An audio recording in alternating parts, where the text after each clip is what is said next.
Bon, donc j'ai un petit sentiment d'étrangeté à la vue de mon PowerPoint pour lequel voilà, la police a changé, mais ça tombe bien parce qu'on va parler justement d'étrangeté et de bizarrerie aujourd'hui. Donc, alors, le titre de mon intervention est Sentir la rupture, rencontre clinique et diagnostic. Alors, avant de prendre la parole, je voudrais remercier Monsieur le Président, Nicolo Franchi, cher président, cher sociétaire, hein, comme on dit à la Société médico-psychologique. Merci de me faire la gentillesse de m'avoir invité et je suis très très heureux d'être avec vous et avec toute cette bande d'amis et de nouveaux amis pour parler de psychiatrie et de philosophie. Alors, voilà.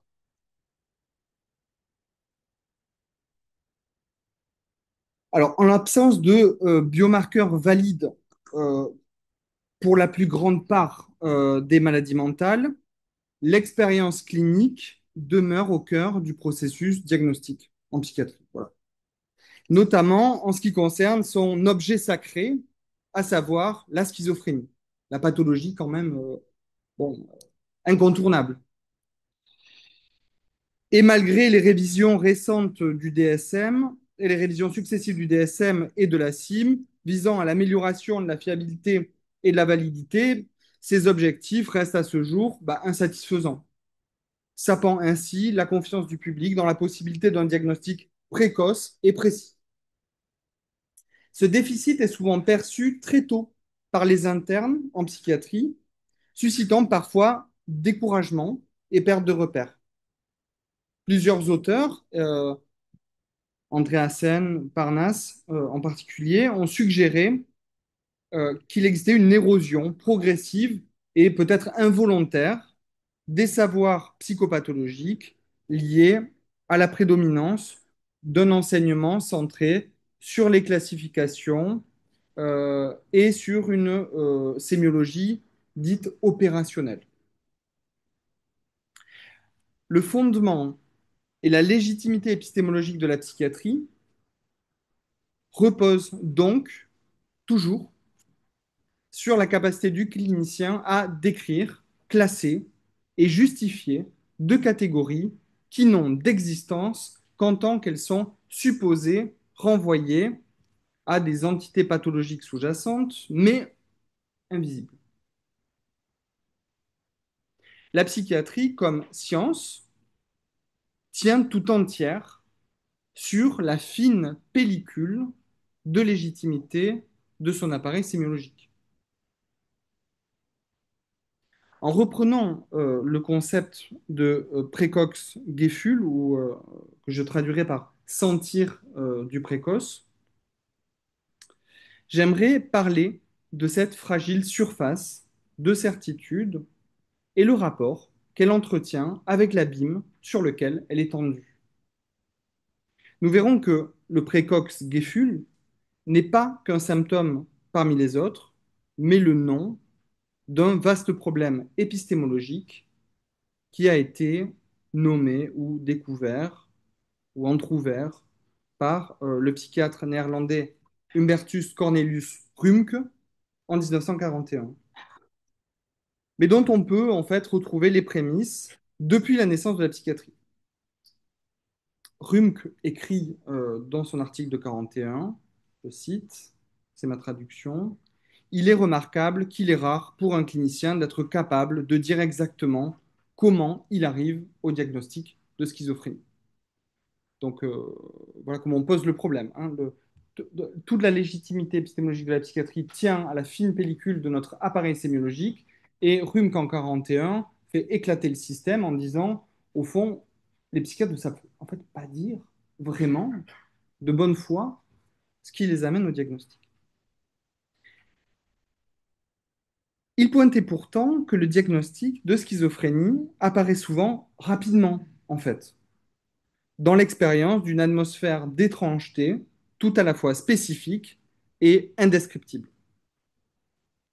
Donc, je présenterai rapidement l'histoire conceptuelle de cet objet, le Précox-Gefühl, puis je présenterai les données empiriques disponibles concernant sa fiabilité et son utilisation.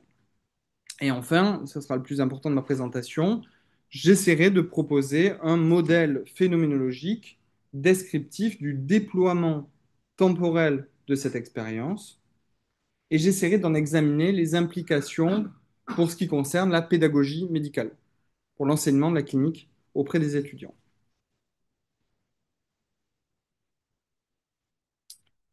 Alors, le sentir du précox ou précox-Gefühl, a été décrit pour la première fois par Jung en 1941 comme une expérience ineffable surgissant chez les cliniciens au cours d'un entretien avec une personne touchée par la schizophrénie. Jung affirme que cette expérience vécue permettrait de distinguer avec justesse les schizophrénies vraies des autres formes de psychose ou pseudo-schizophrénie. Selon lui, le diagnostic émerge dès les premiers instants de la rencontre clinique à travers une sorte d'intuition à la fois passive et non formalisable. Dans l'article de 41, il souligne donc cette ineffabilité de ce sentiment atmosphérique. Il remarque qu'il est souvent difficile de décrire positivement cet étrange objet sémiologique. Les symptômes psychotiques, selon lui, c'est un point très important, les symptômes psychotiques en tant que tels, ce qu'on appelle symptômes positifs aujourd'hui, c'est un peu anachronique là, en 41, mais ce qu'on appelle aujourd'hui symptômes positifs ou négatifs, sont pour lui aspécifiques.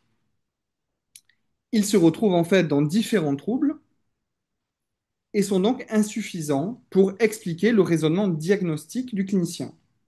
Pris isolément, les symptômes ne sont pas spécifiques, mais c'est leur agencement qui dégage une sorte, je cite, de coloration schizophrénique. Donc le patient n'a pas qu'une anédonie, il a une anédonie schizophrénique. Oui, le patient est triste, mais c'est une tristesse schizophrénique. Il s'agit donc d'une sorte d'atmosphère propre à la rencontre schizophrénique, traduisant, selon lui, l'impossibilité d'établir un contact empathique avec la personnalité du patient dans sa globalité, dit Runk. Et loin d'entraver le diagnostic, cette distance empathique, cette impossibilité de contact empathique, et il parle aussi d'instinct de rapprochement, lui semble constitutif, ça lui semble constitutif précisément du noyau clinique de la schizophrénie. Alors, l'idée de non-spécificité des symptômes psychiatriques est assez ancienne en fait, et on peut remonter sa piste jusqu'à Griesinger dans le traité de 1845 où donc le père de l'anatomo-clinique psychiatrique, disons, dit la chose suivante, je cite, deux individus peuvent dire et faire la même chose, par exemple exprimer une croyance à l'influence des sorciers ou la crainte d'être damné pour l'éternité. L'observateur, je souligne, qui sait ce que cela veut dire, déclarera l'un de ces individus aliénés et l'autre saint d'esprit. Fin de citation. Qui sait ce que cela veut dire. Mais que sait-il vraiment, notre observateur, précisément? Quel est ce savoir qui permettrait de discriminer la folie véritable de son ersatz, à symptômes équivalents? S'agit-il d'un savoir qu'on peut enseigner? Cette idée, en fait, traverse l'histoire de la psychiatrie, notamment de la psychiatrie phénoménologique. En 1924, Binswanger, fondateur de la Daseinsanalyse, soulignait la possibilité de diagnostiquer la schizophrénie de manière intuitive, à partir de la simple interaction en face à face. Il soutenait que la relation entre le médecin et le patient se joue à un niveau fondamentalement différent de la simple perception objective des symptômes. Ce qui se présente au psychiatre, ce ne sont pas des signes fragmentaires, mais la personne dans sa totalité. On retrouve cette idée de totalité de la personne. Euh, Ce mode de reconnaissance est souvent désigné sous le nom de diagnostic par ressenti, Gefühldiagnose, mais il ne s'agit pas, selon Binswanger, d'un sentiment du même ordre que celui d'un généraliste, médecin généraliste expérimenté qui, face à un patient fébrile sans autres symptômes, aurait le pressentiment instinctif qu'il s'agit d'un typhus plutôt qu'une pneumonie.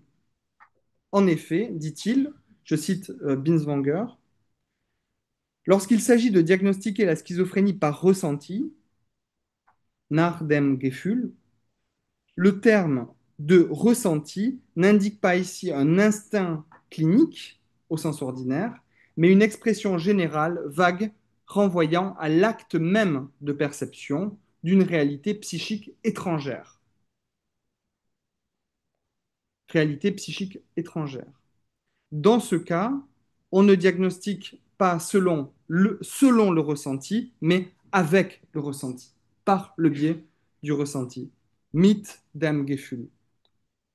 Avec le ressenti, c'est bien ça. Autrement dit, le ressenti dont il est ici question ne constitue pas un critère en soi, mais un canal perceptif par lequel le psychiatre accède à l'essence même de la rencontre clinique.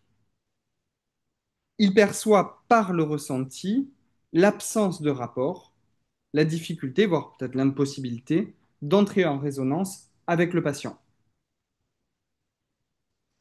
Eugène Minkowski arrivait à des conclusions similaires, sans qu'il fasse référence à Rumk, et d'ailleurs avant lui, avec le concept de diagnostic par pénétration.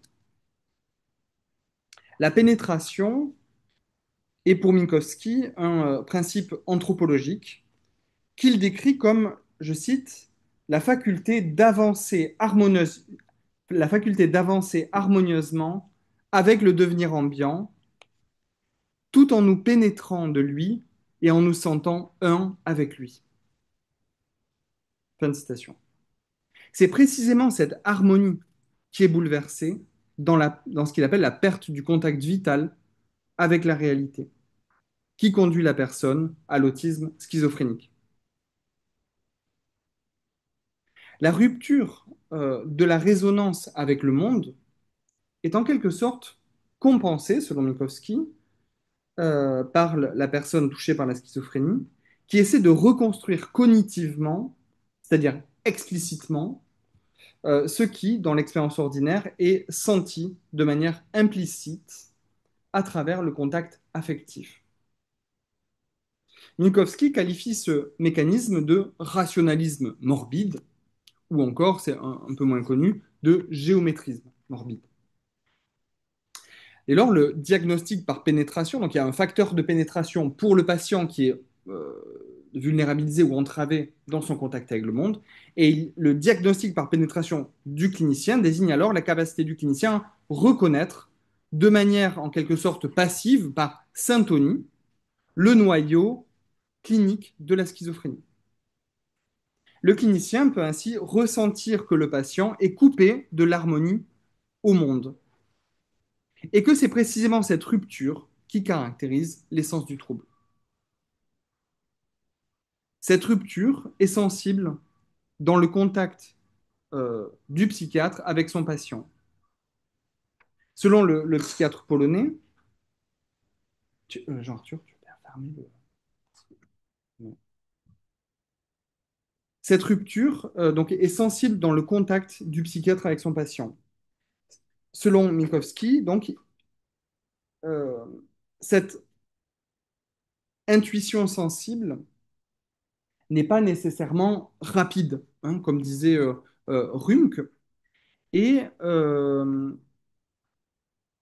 cette, le diagnostic par pénétration peut se manifester au clinicien, d'ailleurs, plusieurs années après la rencontre initiale avec le patient, au détour d'un geste, d'un regard, d'une expression.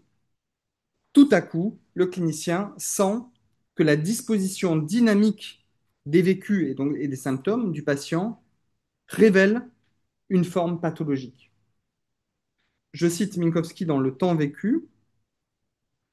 À un moment donné, parfois à l'occasion d'une seule phrase, soudain, sans que je sache exactement comment, la lumière se fait. J'ai la certitude d'avoir saisi l'ensemble, de me trouver en présence du trouble fondamental, du désordre générateur qui, tel une pierre angulaire, porte tous les autres à mesure qu'il se déploie en surface et peut faire l'objet d'une description. On peut parler ici d'une intuition phénoménologique très proche de l'intuition bergsonienne. Fin de citation.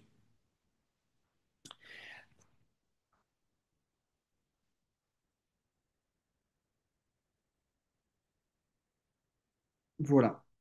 L'idée d'une rupture du contact empathique et donc de la compréhension psychopathologique est également centrale chez Karl Jasper, père fondateur de la psychopathologie moderne, pour qui l'incompréhensibilité de l'expérience schizophrénique constitue paradoxalement un critère décisif du diagnostic, aussi bizarre que cela puisse paraître. Bien plus tard, Wolfgang Blankenburg, qui est l'auteur d'un livre important qui s'appelle La perte de l'évidence naturelle, affirme que c'est la conscience du psychiatre qui agit, dit-il, comme un réactif sensible, permettant de saisir cette incompréhensibilité pour en faire un signe clinique potentiellement fiable.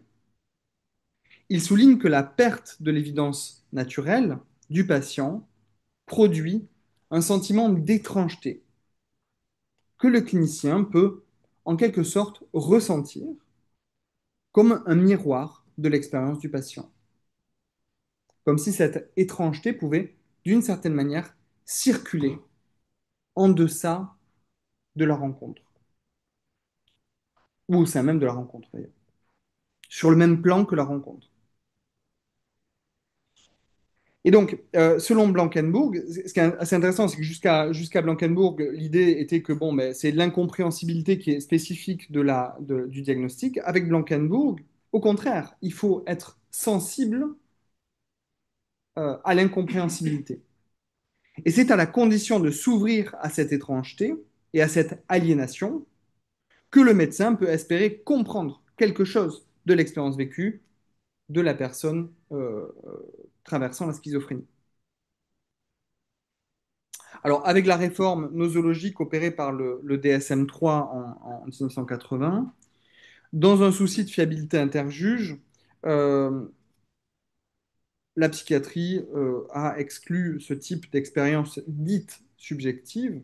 Pas sûr qu'elle soit si subjective que ça d'ailleurs, c'est une autre question. Par ailleurs, dans un contexte de critique aussi, venant plutôt de l'antipsychiatrie, de l'idée d'un diagnostic qui serait arbitraire, il y a une confusion entre expérience, subjectivité et arbitraire, ce concept de Präcox-Gefühl ou sentir du précoce a été quelque peu oublié quelques années.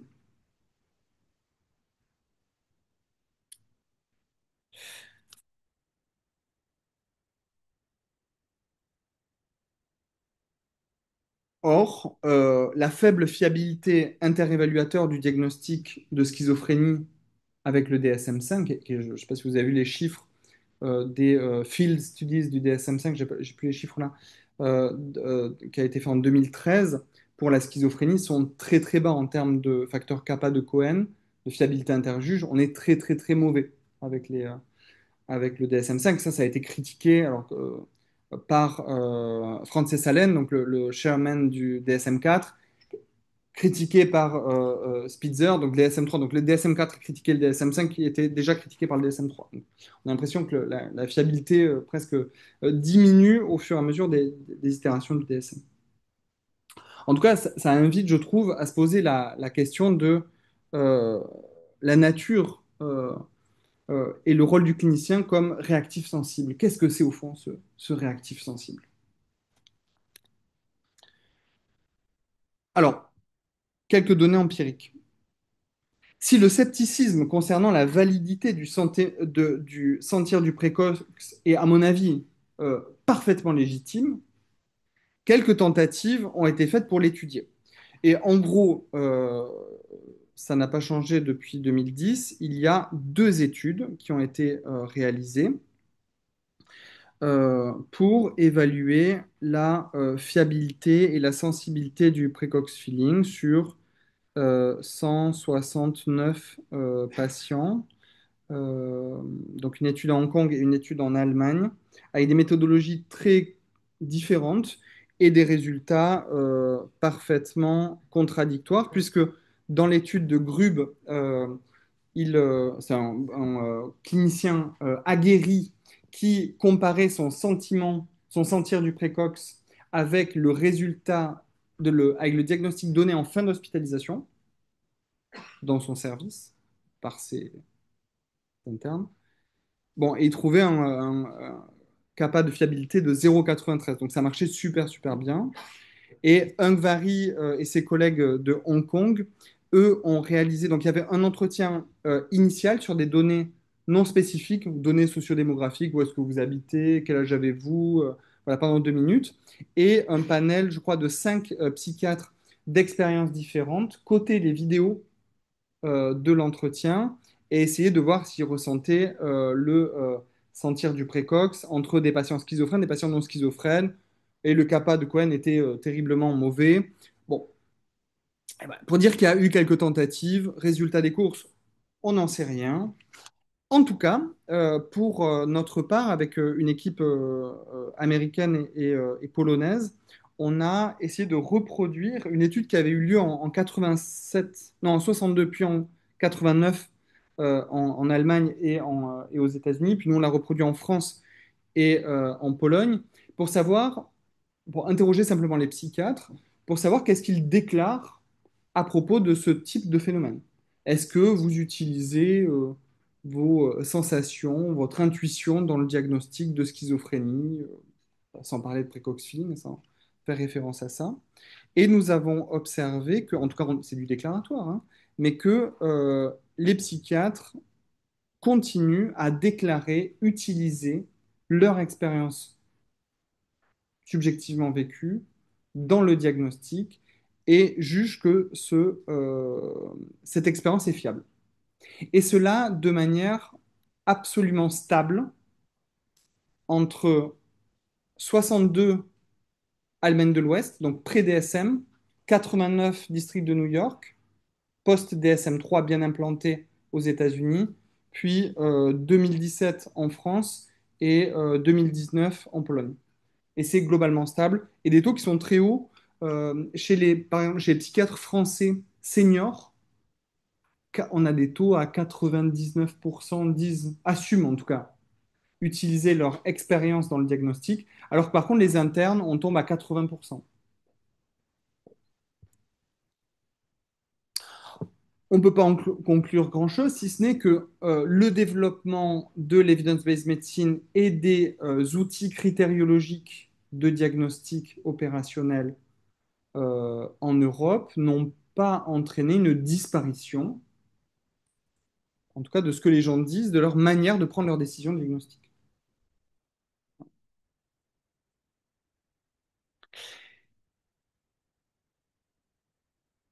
Et donc, ça nous a interrogés. Euh, Parce que donc dans ces questionnaires, on les interrogeait également sur bah, comment est-ce qu'ils pratiquent aussi un diagnostic DSM. Les gens disaient oui, oui, oui, oui, aussi. Et donc ça nous a conduit à formuler l'hypothèse selon laquelle le sentir du précox n'est pas nécessairement incompatible avec une approche diagnostique opérationnalisée. Il opérerait plutôt, ça c'est, on rentre dans l'hypothèse, hein, à un niveau tacite ou pré-réflexif, préalable du jugement clinique. Je vous donne un exemple très simple et je pense que tous les cliniciens ont pu le vivre. Lors d'une évaluation aux urgences, le clinicien ne sonde pas avec la même intensité tous les symptômes du DSM. Et on ne va pas aller rechercher des idées délirantes ou un vécu hallucinatoire chez tous les patients de la même manière. Une impression vague, mais marquante, par exemple, que l'angoisse exprimée n'est pas une angoisse ordinaire, mais possède une qualité schizophrénique, oriente l'entretien. Mais comme enfin, je ne pense pas que ce soit tout à fait comparable, mais on ne va pas interroger les idées suicidaires avec la même détermination pour chaque patient. La recherche de critères objectifs intervient dès lors comme confirmation ou infirmation d'ailleurs de cette intuition initiale. Ces deux modes diagnostiques, implicite puis explicite, peuvent donc être envisagés comme complémentaires.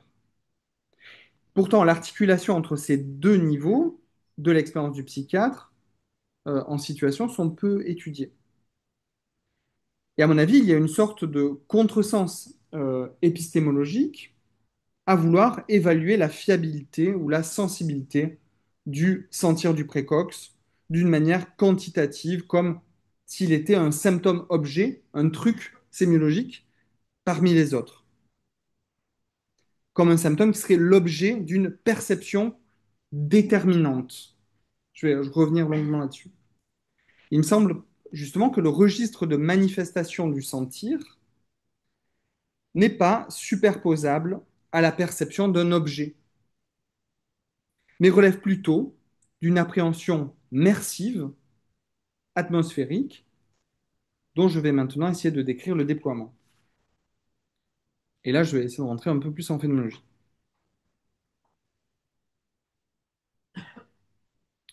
Bon, vous êtes tous des phénoménologues aguerris, hein, je parie, donc vous savez tous que dans une perspective husserlienne, le psychiatre est invité à mettre en suspens tout jugement a priori, qu'il soit scientifique, social ou psychologique, pour se concentrer exclusivement sur le mode d'apparaître de l'expérience. Hein, c'est ça voilà, le job.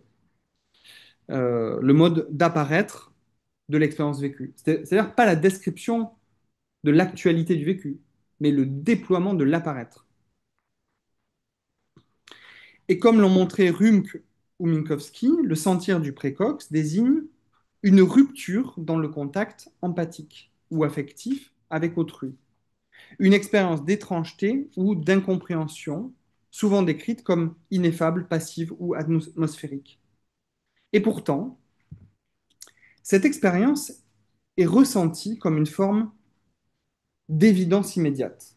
Donc il y a une sorte de paradoxe du sentir du précox que l'on pourrait formuler ainsi et par laquelle je vais rentrer en phénoménologie, par ce paradoxe. Le précox-Gefühl est à la fois euh, évident et indescriptible. C'est classique en salle d'urgence, tout le monde est d'accord pour dire que le patient est bizarre, mais pour les uns, ce sera le regard, l'autre l'habillement, l'autre l'odeur, l'autre son style. On ne sera absolument pas d'accord sur pourquoi il est bizarre. Mais il est bizarre.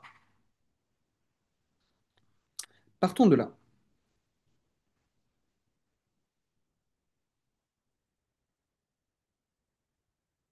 Euh, donc, je vais essayer de déployer cette expérience en phases, alors qui sont évidemment c'est une distinction analytique, mais qui permet de penser aussi comment on peut le transmettre.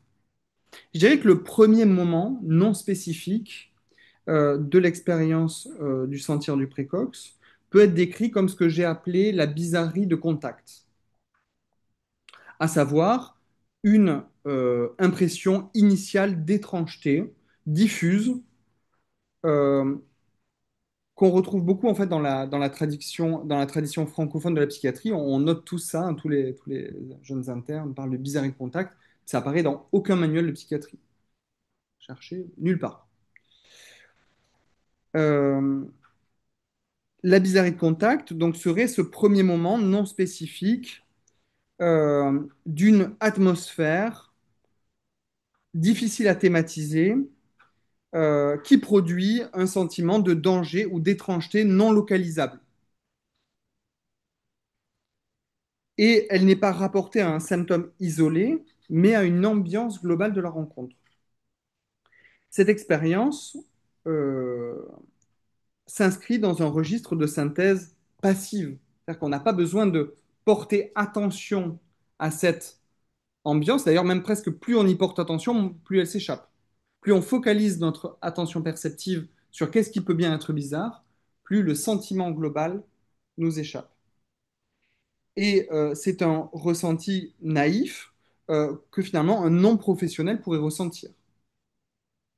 On croise un type bizarre dans la rue, on change de trottoir, on ne se pose pas la question de savoir s'il est schizophrène ou pas. Tout le monde peut ressentir ça.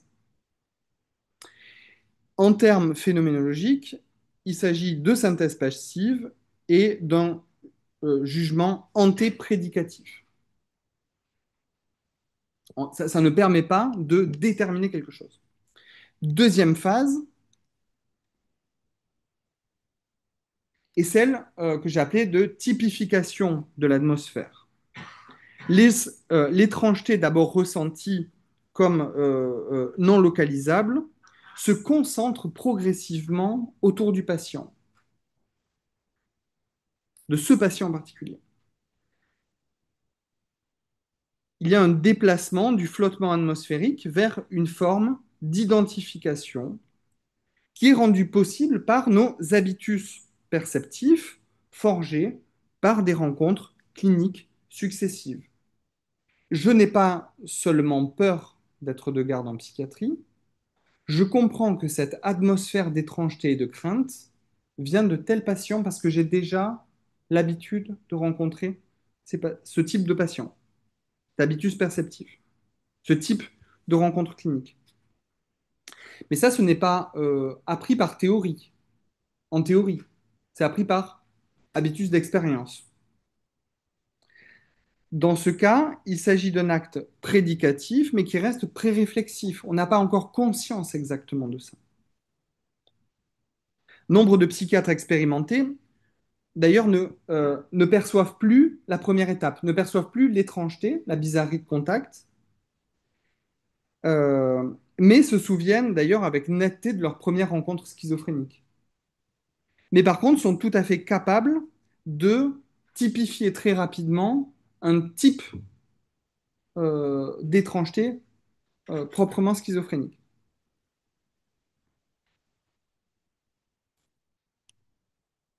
Mais c'est comme si quand ça commence à se sédimenter en habitus, la brèche affective inaugurale, cette étrangeté de départ, s'estomper. Troisième phase, pardon, je ne vois plus mon truc, voilà. Que j'appellerai conscience explicite et jugement expert, correspond donc à l'explicitation réflexive du sentir du précox. Bien que celui-ci demeure non localisable, il est reconnu comme un indice clinique. Ah, je sens l'étrangeté, je la reconnais comme schizophrénique et je sais que c'est un critère pertinent pour le diagnostic. Je vais donc rechercher des symptômes positifs ou négatifs.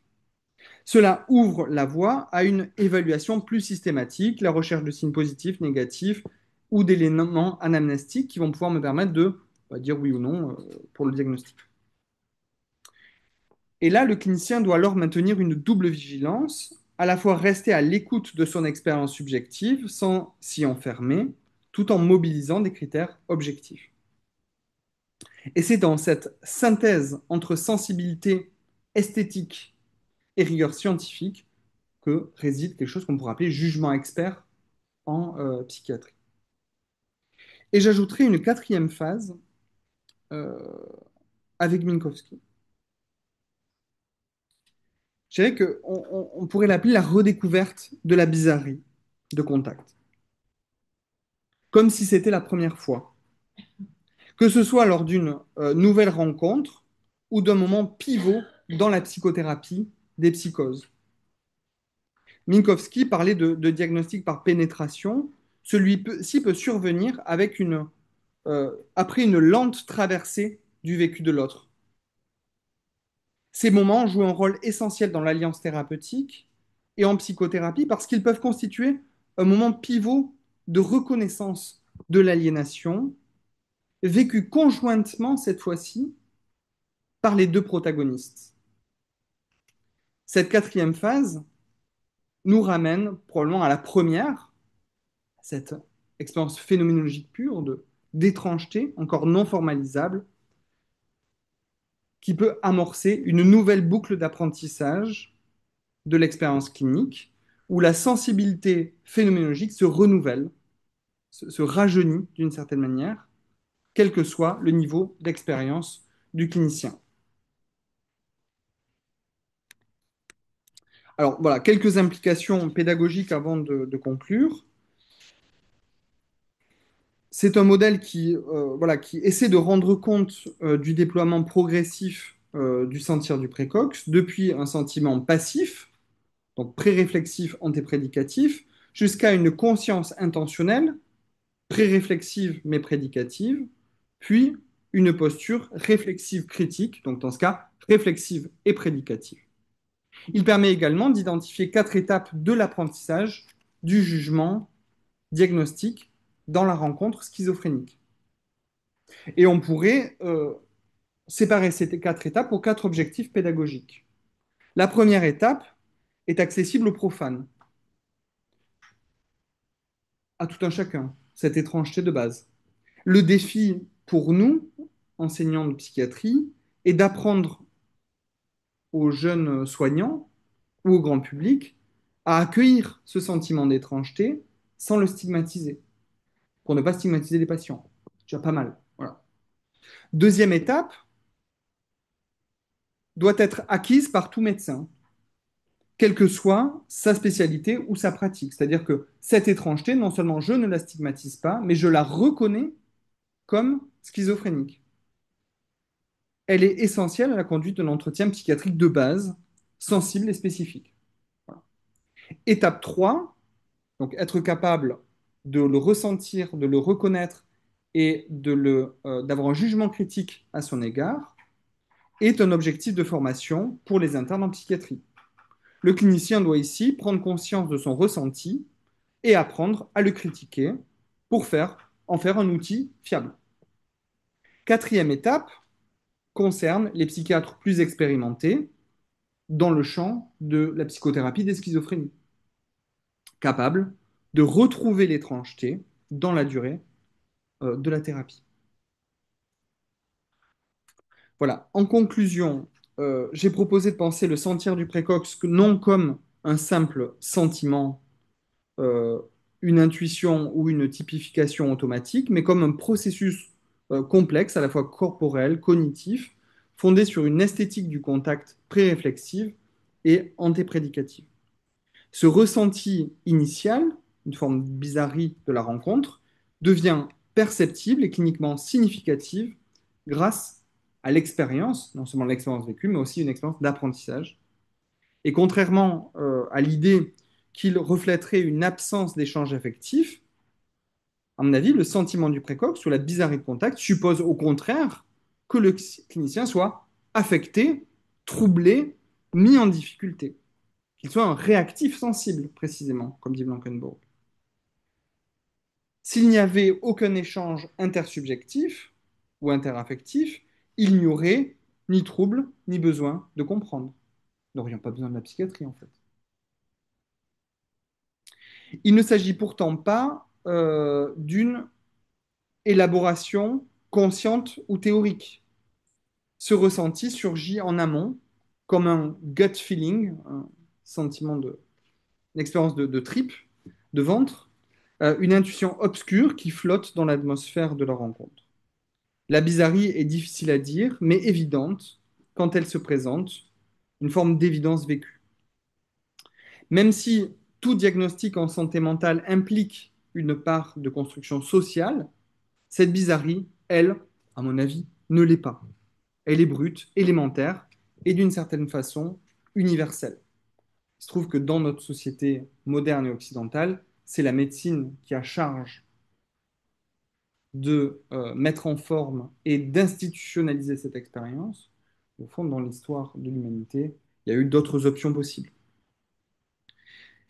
Et j'ai ainsi proposé de distinguer le sentir du précox, précox feeling, ou précox Gefühl, pardon, pris dans un réseau historique, idéologique ou diagnostique, celui de la médecine occidentale, de la bizarrerie de contact, qui me semble quelque chose de plus tacite, plus accessible à tous et plus universel.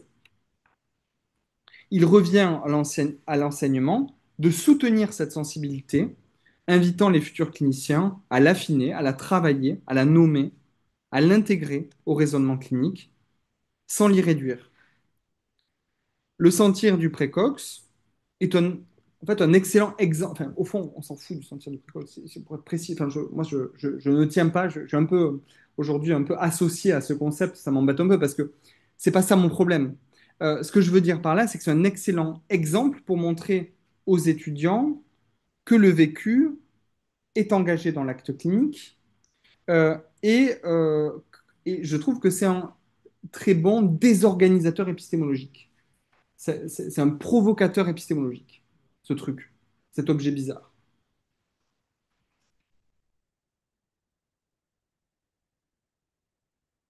Et c'est un objet qui souligne également l'importance, en psychiatrie et en psychologie clinique, de partager et de discuter nos impressions subjectives pour mieux les objectiver ou en faire des hypothèses diagnostiques ou thérapeutiques fécondes. Ce phénomène illustre en quoi tout jugement clinique est situé, historiquement, socialement, et doit faire l'objet d'une analyse critique.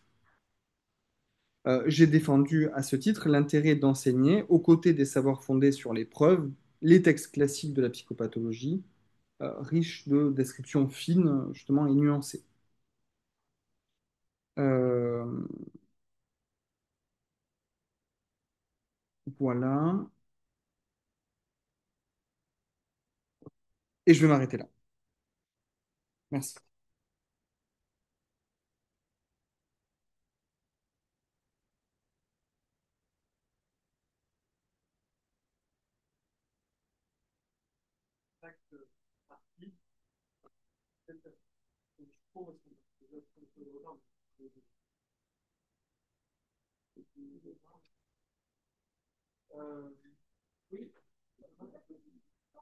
En fait, c'est un peu bizarre l'argument que vous Ça tombe bien.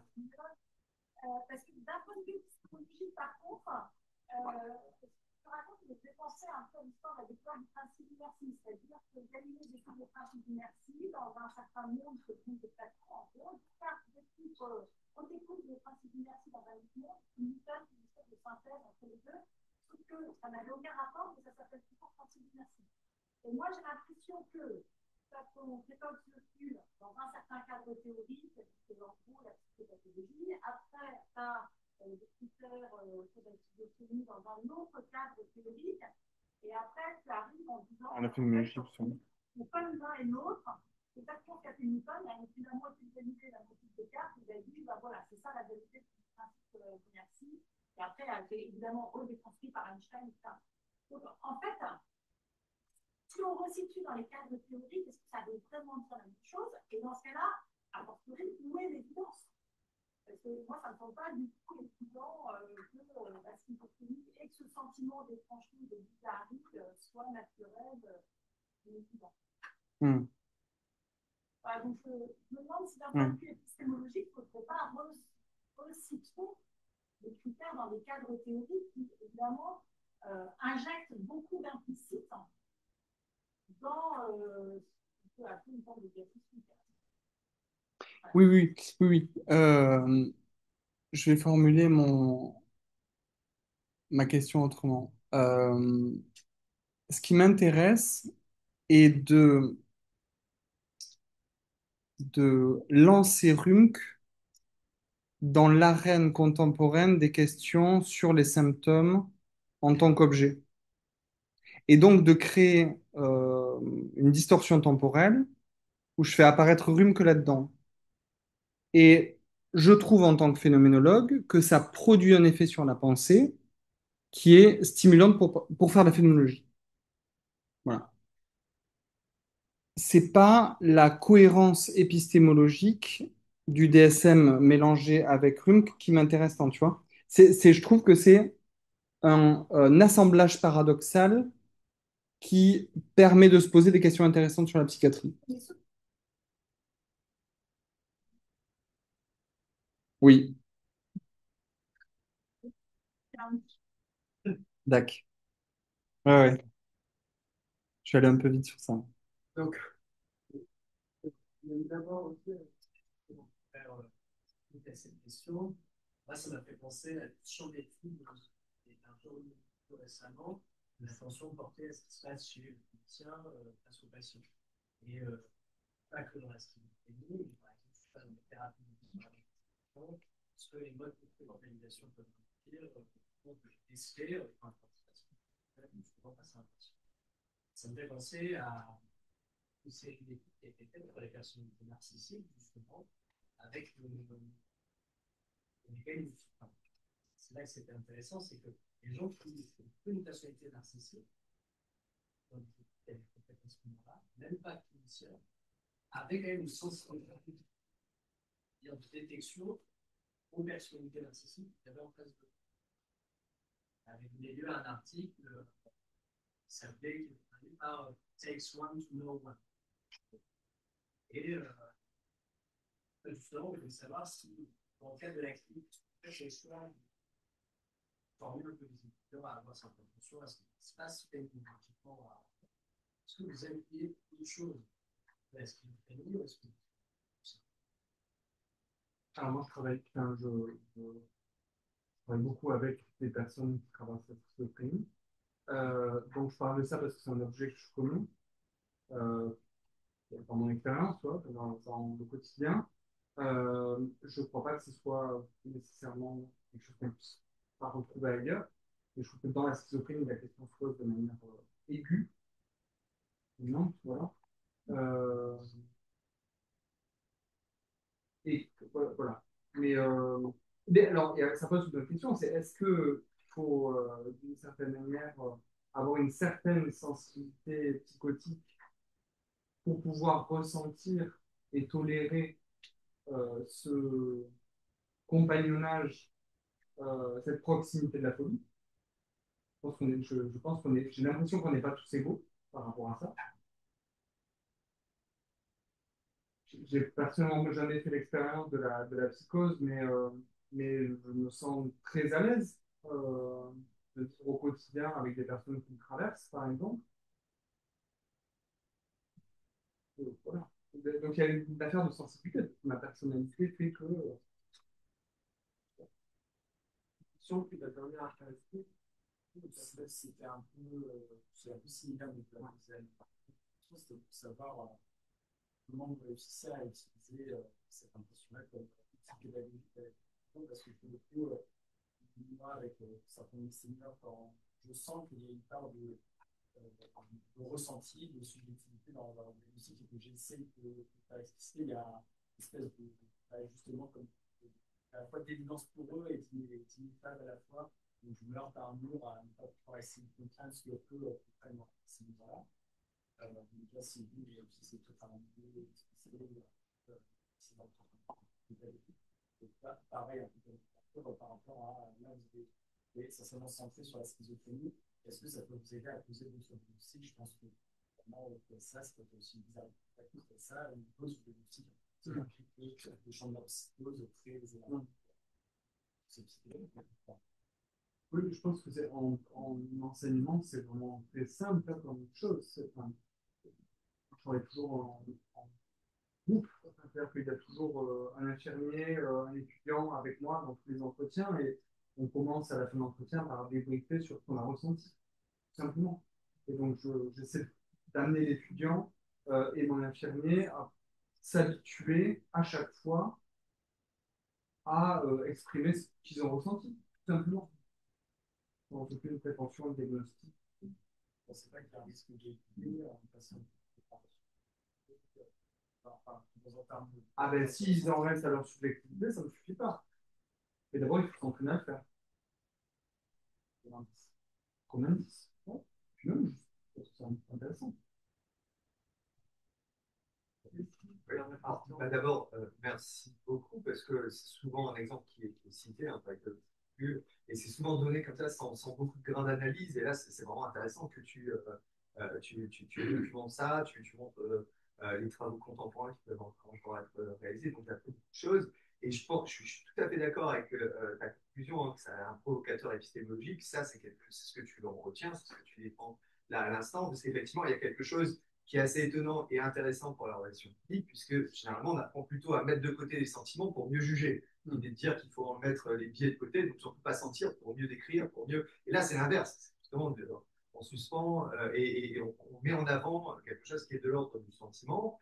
Donc ça, j'entends bien. Alors, reste une difficulté quand même, difficulté qui serait une fait méthodologique, c'est justement la suspension, on l'évoquait chez Husserl, c'est la suspension du jugement, c'est la réduction du jugement, hein, expérience et jugement. Et je me posais la question, alors, est-ce qu'on peut faire une époquée par rapport pour retrouver ce sentiment? Parce que, par exemple, est-ce qu'on pourrait faire ça pour retrouver une sorte de phénoménologie du sentiment amoureux? C'est un peu particulier parce qu'en fait, le principe de l'époquer chez Husserl, c'est de dire bah, je vais décrire cette cafetière, je vais décrire cette bouteille d'eau, en suspendant justement la thèse du monde pour améliorer le retour aux choses et donc pour retrouver la bizarrerie qui permet de mieux décrire. Mais ça veut dire qu'on cherche quelque chose qui est bizarre. Or là, on fait une époquée pour montrer que quelque chose est bizarre. Avant, tout devrait être bizarre. Ça veut dire que là, on fait une époquée tout en gardant quand même les relations normales, l'habitus qu'on a d'une relation. Donc, c'est pas une vraie époquée. Non, mais ça, c'est une critique magnifique de la phénoménologie de Husserl. Ou le principe même. Ouais, ouais, non, mais c'est pour ça que je trouve que c'est un très bon provocateur pour la phénoménologie elle-même. Un des gros problèmes de la phénoménologie de Husserl, je le fais super, super vite, c'est que il essaie de penser l'expérience après l'époque, tout en considérant que cette expérience doit être unifiée, cohérente, pas folle, et relever des lois de la vie ordinaire. C'est un énorme problème. Ça ne marche pas. Donc, c'est pour ça que moi, en fait, dans mon travail plutôt en philosophie, je ne m'intéresse pas tellement à savoir si le precox feeling c'est fiable ou pas, peu importe.